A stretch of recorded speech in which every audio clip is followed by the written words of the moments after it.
je suis Claire Bessène, je suis la directrice du musée national Eugène Delacroix à Paris. Je suis la commissaire de l'exposition à Rabat de la Croix, souvenir d'un voyage au Maroc. Et je vais avoir le plaisir aujourd'hui de vous présenter cette exposition. Ici, vous êtes accueillis par Eugène Delacroix, son portrait en 1832, qui est l'année où il va faire ce fameux voyage au Maroc qui va durer 6 mois, mais qui va avoir une importance tellement grande dans sa carrière.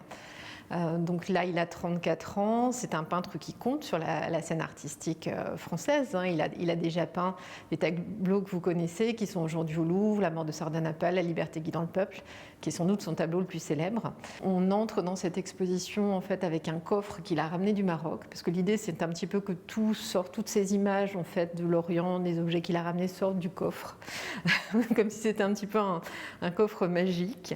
Et puis il y a une gravure qui est intéressante, qui est le lion de l'Atlas. Alors l'Atlas, vous me direz, c'est au Maroc, et en fait, quand vous regardez la date, c'est 1827.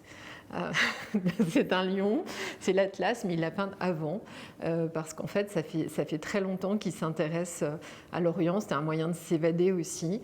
Et alors le lion, il l'a vu, je pense, à la ménagerie du Jardin des Plantes à Paris, où il allait dessiner beaucoup de lions avec un de ses amis qui était sculpteur. Et puis il l'a placé au Maroc parce que son idée de l'Orient, elle passe évidemment beaucoup par le rêve, par la littérature et aussi par un intérêt pour les objets et les textiles. Vous allez voir des textiles dans l'exposition, vous en avez aussi sur certains tableaux, la présentation de vêtements richement brodés, richement ornés, parce que vraiment pour Delacroix, cette idée de l'Orient, c'est du textile, des vêtements, des broderies, c'est très important aussi dans les objets qu'il va ramener. Eugène Delacroix arrive au Maroc par Tanger en janvier 1832. Donc il va ensuite aller à Meknès et remonter ensuite à Tanger. Le Maroc, c'est un pays où peu d'artistes avant lui sont allés, très peu. Donc il ne va pas avoir toutes ces images pittoresques en tête quand il va arriver au Maroc. Il va avoir un regard assez neuf. Sur ce qu'il va voir. Il va faire énormément de dessins dans des petits carnets de croquis, des dessins qu'il va rehausser ensuite le soir à l'aquarelle pour mettre un petit peu de couleur. Et il y a souvent beaucoup d'écriture sur ces carnets, sur ces dessins, parce qu'il y a des notions de couleur. Et il va faire aussi des aquarelles un petit peu plus poussées, comme celle qui est derrière moi, qui représente un jeune homme avec un fusil du nord du Maroc, sur un fond très décoratif. Ce que j'aime beaucoup aussi dans cette aquarelle, c'est les petits essais de couleurs qui fait en marche. On voit qu'il y a vraiment une spontanéité de l'artiste, et puis tout le travail sur les lignes, sur le décor, sur les tapis. Et alors ce qui est frappant, c'est qu'il va avoir à la fois un regard donc nouveau, il va chercher à capter, à garder tout ce qu'il va pouvoir voir, donc représenter des costumes, des personnages, des attitudes, tout ce qui lui paraît exotique et intéressant. Et d'un autre côté, quand on lit ses lettres, quand on lit son journal, tout ce qu'il va écrire au Maroc, ses carnets, c'est quelqu'un qui a une culture classique, et il va voir partout des Grecs et des Romains en toge, et parce que les Marocains sont beaucoup habillés en blanc, avec ça fait un peu comme des draperies, et c'est vrai que ce jeune homme, pour lui, c'est un petit peu comme un personnage de l'Antiquité, mais des temps modernes. Quand on voit les dizaines et les dizaines de tableaux que Delacroix a consacrés au Maroc, on peut penser qu'il y a passé des années. En fait, pas du tout. Son voyage a duré 6 mois. Et tous ces tableaux du Maroc, il les a peints essentiellement dans son atelier à Paris. Celui qui est derrière moi en est un exemple. Il l'a peint 15 ans après son voyage. Mais il y a d'autres tableaux qu'il a peints aussi 30 ans après le Maroc. Ça montre bien en fait l'importance de la notion de souvenir en fait. Parce que cette scène, c'est vraiment une recomposition. Alors on sait qu'il a vu des musiciens dans la rue, il en a dessiné, il a fait des dessins, des croquis, et tous ces dessins qu'il a fait au Maroc, il les a emmenés avec lui, il les a gardés dans son atelier. Et ensuite, pour faire son tableau, il les a recomposés en fait. Alors il a des choses qu'il avait gardées finalement dans sa tête, c'est vraiment des vrais souvenirs. Il y avait des souvenirs de voyage qui étaient les objets, parce qu'il a ramené des instruments de musique, des sacoches en cuir. Et on a dans l'exposition des sacoches qui ressemblent vraiment à celle-ci ou à celle qui est là-bas. Et puis il va recomposer en ajoutant aussi des vêtements ou des détails, comme cette femme-là qui qui est en bleu et rouge, qui ne ressemble pas du tout à une marocaine, qui a plutôt un costume turc ou grec, donc qui est une autre source d'inspiration orientale. Et alors c'est un tableau qui montre aussi comment Delacroix utilise vraiment la couleur. Ça, c'est important, et c'est aussi parce que les tableaux du Maroc, c'est aussi beaucoup la couleur. Il y a souvent du blanc, qui est une couleur qu'il a beaucoup marquée dans sa vision du Maroc, et qui place au centre du tableau vraiment pour attirer le regard. Il y a des touches de rouge qui sont assez vives, qui sont un petit peu partout réparties dans le tableau. Vous avez ici, là, là. Et puis qui va ponctuer avec, et ça c'est assez audacieux, des traits de couleur qui ne sont pas du tout modelés, qui sont là pour vraiment attirer l'œil et faire quelque chose de vibrant en fait, une couleur encore plus vibrante. Donc ce tableau nous montre bien combien Delacroix est un grand peintre et un grand coloriste. Là, c'est un tableau de 1845, donc là, on est vraiment une dizaine d'années après le voyage au Maroc, et on voit comment Delacroix a pu tirer parti de tous les objets qu'il a ramenés.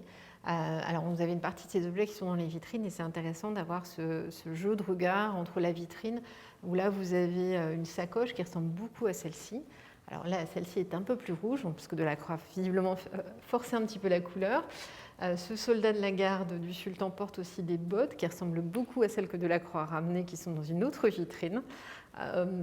Il a aussi des armes, il y a des harnachements qu'on peut retrouver en partie dans l'exposition. Alors on connaît l'intérêt de Delacroix pour les fauves, et qu'on voit bien dans cette petite lionne prête à s'élancer qu'il a peinte en 1863, c'est-à-dire l'année de sa mort en fait. Donc là, on est 30 ans après le voyage au Maroc. Au Maroc, en fait, on sait qu'il n'a vu qu'une seule lionne, qui est celle que l'ambassade diplomatique a ramenée en France. Donc il n'a pas pu en observer dans des paysages. Mais là aussi, c'est une recomposition faite en atelier, peut-être avec des dessins de lions qu'il n'a pas du tout vus au Maroc, mais qu'il a placé dans un paysage qui évoque plutôt effectivement l'Orient, le Maroc. Tout ça, c'est très imaginaire en fait. Alors dans le voyage au Maroc de Delacroix, il y a deux moments importants. Il y a son arrivée à Tanger où il va écrire « Je croyais rêver ». Donc là, c'est un petit peu le choc de la découverte. Et puis, il y a l'entrevue avec le sultan qui est vraiment l'objet de la mission diplomatique. Donc là, on est le 22 mars 1832. Delacroix va en tirer un très grand tableau qui est beaucoup trop fragile pour voyager aujourd'hui.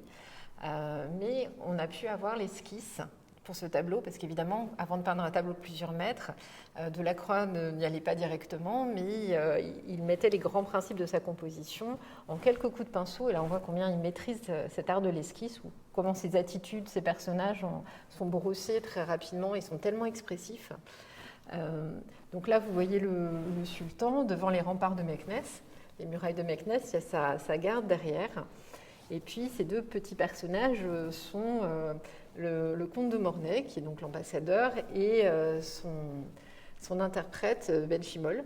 Donc ils sont représentés là. Et ce qui est très intéressant, c'est que donc, cette esquisse, il l'a peint, je pense, l'année après son voyage au Maroc. Le tableau, il va le peindre une dizaine d'années plus tard.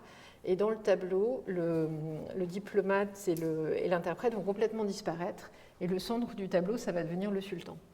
Et ça c'est très intéressant aussi, parce que c'est très rare d'avoir ce point de vue d'un artiste français, occidental, qui va représenter le sultan du Maroc, d'un pays étranger, vraiment en majesté, au centre d'un tableau.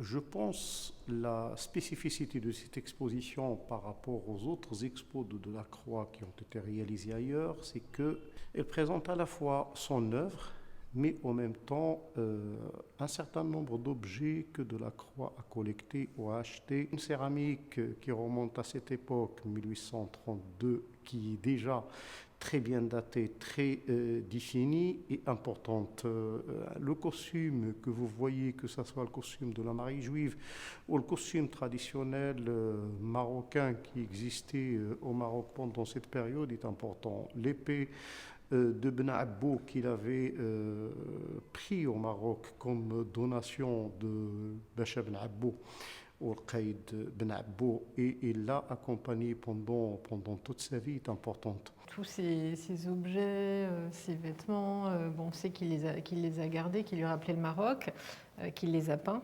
et parfois aussi qu'il les a portés, parce qu'on a des témoignages comme quoi Delacroix portait notamment des vêtements en laine rayés, une djellaba rayée, dont on a une aquarelle dans l'exposition. Quand il faisait les décors de l'église Saint-Sulpice à Paris, on est autour de 1860, donc il s'habillait en maroquin pour aller peindre, parce qu'il devait faire très froid dans cette église. Donc là aussi, il y a un lien particulier de l'artiste avec le Maroc qui va subsister bien au-delà du voyage de 1832.